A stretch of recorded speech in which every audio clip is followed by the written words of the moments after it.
طول الوقت كنت فاكرة إن الأمهات اللي حواليّا كلّهم بيربّوا بنفس الطريقة، لحد ما جات لحظة حسّيت فيها إن أنا تحت المحاكمة، لمّا جات مامي وقالت لي: "إيه ده، أنتِ إزاي بتسيبي ابنِك يلعب لوحده كده؟ هو عشان أنا باربّي ابني بطريقة مختلفة يبقى أنا كده مامي مهملة؟ هو من إمتى بقينا نحكم على بعض؟" والسبب إن إحنا نسينا إن كل واحدة عندها ظروف، في اللي عندها دعم، وفي اللي بتربّي لوحدها، وفي اللي بتربّي بالفطرة، وفي اللي قرِت كُتب. بس الأكيد إن كلنا بنحب ولادنا وبنحاول نكون أمهات كويسين.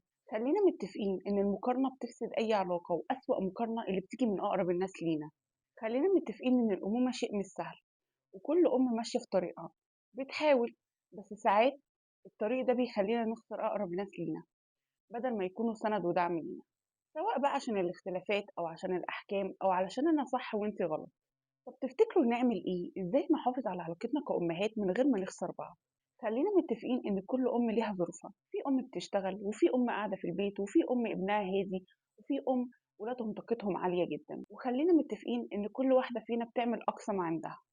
خلينا متفقين إن إحنا لازم نسمع بعض بس من غير ما نحكم على بعض، وإن مش كل تصرف محتاج إن أنا أعلق عليه، ولو شفت حاجة غريبة أسأل عليها لكن من غير ما أحكم. وخلينا متفقين إن مش كل حاجة محتاجة تعليق، زي مثلا لما واحدة تيجي تقولك أنا ابني بينام لوحده من ما هو عنده سنة، أو أنا بنتي وهي كبيرة ما كانتش بتلبس بامبرز.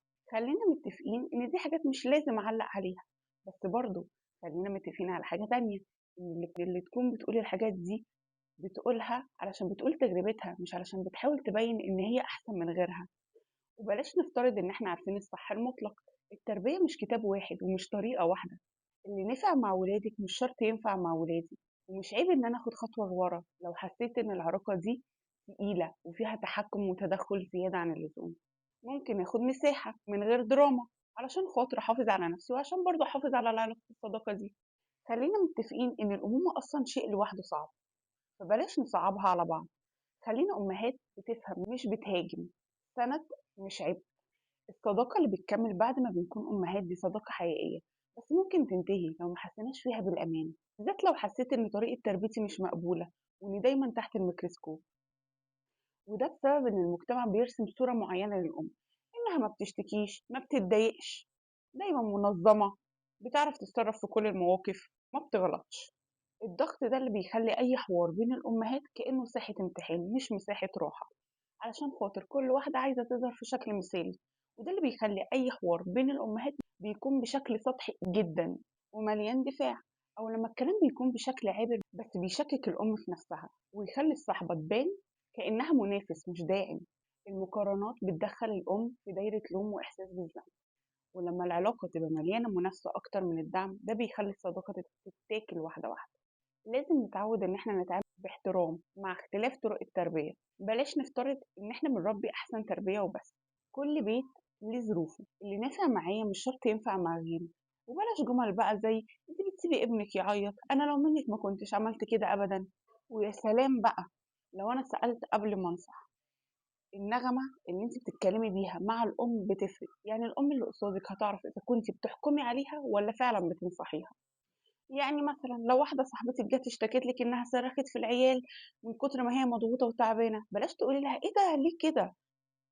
هي جايه لك علشان خاطر تسمعيها وتواسيها، هي عارفة ان التصرف اللي اتصرفته ده غلط، بس هي اتصرفته مثلا من كتر ما هي مضغوطة بقى من الشغل من الأطفال من أي شيء إن كان. جايه لك علشان تواسيها مش علشان تحكمي عليها. وبلاش نتدخل في قرارات ملناش دعوة بيها، زي إن أم مثلا هتفطم ابنها إمتى أو هتدخله حضانة إمتى. دي حاجات ملناش دعوة بيها إلا لو هي جت تاخد رأيي، ساعتها أقول رأيي. ولازم أفكر دايما هو أنا وأنا بقول رأيي يا ترى أنا بقول رأيي علشان فعلا أنصحها ولا عشان أحسسها قد إيه أنا أم عظيمة وجميلة. على فكرة النية بتفرق وبتبان في الكلام، وكمان النغمة بتبان في الكلام.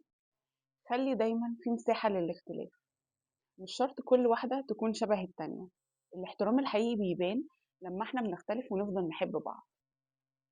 وبلاش جمل بقى زي انت ازاي بتعملي كده، او انت ليه بتعملي كده، او انا مستحيل اعمل كده، او اللي بتعمليه ده على فكرة غلط ومش تربية. خليكي دايما عارفة ان كل بيت ليه ظروفه وكل واحدة بتعمل اللي يناسبها. اسمعي بدل ما تحكمي. لما امي تيجي تشتكي او تحكي لك عن يومها، اسمعي، مش لازم تردي بنصيحة، مش لازم تحكي قصتك، مش لازم تقولي أنا بعمل كذا. أوقات كل اللي بتكون هي محتاجاه إن حد يسمعها مش أكتر. وافتكري دايما إنك مش شايفة الصورة الكاملة، يمكن الأم دي بتشتكي من كتر قلة النوم. شجعي بدل ما تنتقدي، قولي جملة حلوة لكل أم حتى لو بتربي بطريقة مختلفة عنك. التربية مش منافسة، ومش شرط إن ابنك يتكلم قبل ابن صاحبتك ولا بنتك تمشي قبل بنت جارتك. إحنا مش لازم نكون نسخة من بعض، بس نقدر نكون جنب بعض، نسمع ونحتوي بعض ونشجع بعض.